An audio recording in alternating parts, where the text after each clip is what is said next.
കേരളത്തിലെ 390 ചാത്തന്മാരും വാഴുന്ന ഒരു സ്ഥലമുണ്ട് നമ്മുടെ തൃശ്ശൂർ ജില്ലയിൽ.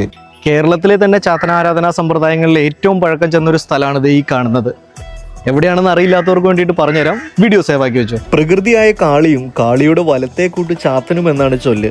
കാരണം കേരളത്തിന്റെ ഏറ്റവും പഴക്കം ചെന്ന ആരാധനാ രീതികളിൽ ഒന്നാണ് കുട്ടിശാസ്താ സങ്കല്പം അല്ലെങ്കിൽ ശാസ്താ സങ്കല്പം. കേരളത്തിന്റെ തെക്ക് മുതൽ ഇങ്ങ് വടക്ക് വരെ ചാത്തന്മാരെ പല വിധത്തിലാണ് ആരാധിച്ചു വരുന്നത്.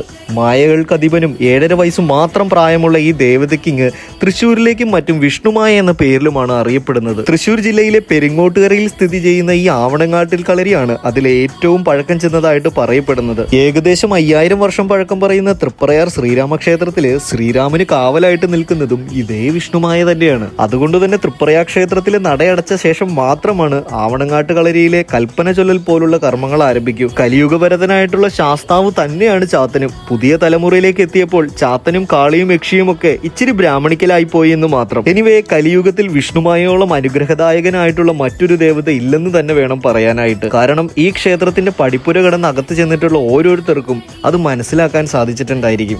ആരോഗ്യം, സാമ്പത്തിക തടസ്സം, ജീവിതത്തിൽ അനുഭവിച്ചുകൊണ്ടിരിക്കുന്ന മറ്റു കഷ്ടതകളും എല്ലാം മാറുവാൻ വേണ്ടിയിട്ടാണ് ഈ കണ്ട ജനത മുഴുവനും ഇങ്ങോട്ടേക്ക് വരുന്നത്.